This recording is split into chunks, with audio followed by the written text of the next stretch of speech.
When an OS runs out of memory, it has to decide which data to kick out. The logical choice is to discard the data you haven't touched in a while. But what if the system was designed to do the exact opposite? What if it evicted the exact data it used the most? This reverse logic is the defining characteristic of the most frequently used, or MFU, replacement algorithm. It operates as the direct mathematical antithesis of the intuitive least frequently used model. The algorithm operates on one rigid assumption. If a page of memory has been accessed heavily, the system assumes its active execution phase is finished, and the data can be safely discarded. In practice, this assumption is dangerous. Operating systems rely heavily on continuously active core routines. MFU will frequently target and evict these vital high-traffic pages, crashing system performance. Because of this vulnerability, you won't find MFU running a modern server. Instead, it exists as an academic stress test, a deliberate hurdle designed to evaluate an engineer's ability to execute reverse logic heuristics under strict constraints. To understand how a system would even execute this reverse logic, we have to look at how it tracks usage in the first place. The primary tracking mechanism is a ledger system. The algorithm attaches a frequency counter to every page in memory. Every time data accesses a page, its counter increments. When memory is full and a page fault requires replacement, the algorithm removes the absolute maximum count. This works perfectly until the system hits a frequency collision, the precise moment when multiple pages share the exact same maximum count. MFU has no internal logic to resolve these ties. To prevent the algorithm from halting, accurate execution strictly requires a secondary, deterministic rule to serve as a tiebreaker. Universally, that rule is first in, first out, or FIFO. Let's see this in action. We'll run a 12-step reference string through a system with 3 memory frames. We start with initial requests for pages 1, 2, and 3.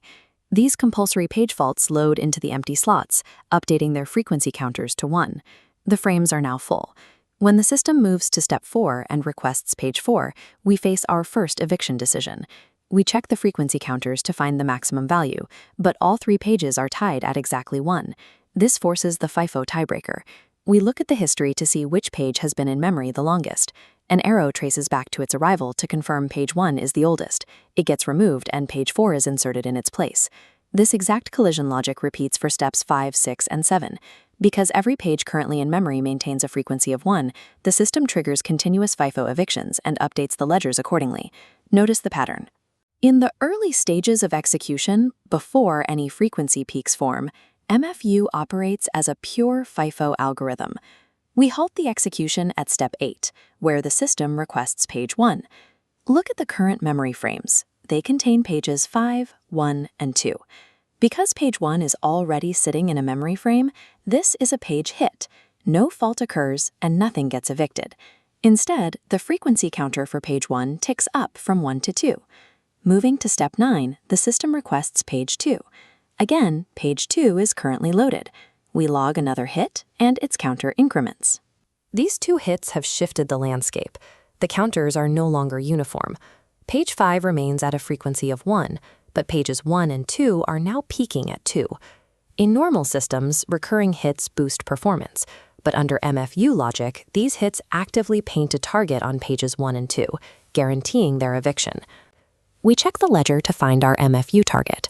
Page 5 has a low frequency of 1, but both page 1 and page 2 share the maximum frequency of 2. This tie at the maximum frequency immediately triggers the FIFO protocol, but only between the tied pages. Page 5 is completely ignored. To execute the historical trace, we check arrival times. A line traces back to step 5 when page 1 arrived and step 6 when page 2 arrived. Because page 1 arrived a single step earlier, it is the older page. It is strictly evicted to make room for page 3. Mastering this algorithm requires flawless historical tracking. A single miscalculation of arrival times during a frequency tie completely derails the rest of the execution string. Let's move to step 11, where the system requests page 4. The frame currently holds 5, 3, and 2, triggering another fault. We scan the counters again. Page 5 is at 1, page 3 is at 1. This time, page 2 stands alone with a maximum frequency of 2. Because there is a clear frequency peak, no tiebreaker is needed.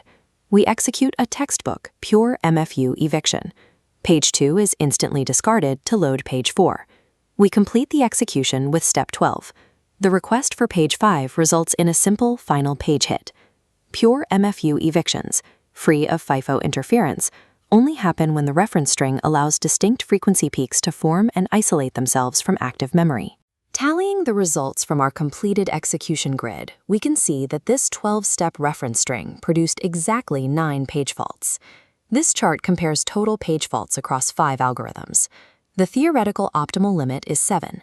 MFU and FIFO hit 9, while LRU and LFU hit 10. This reveals a statistical anomaly.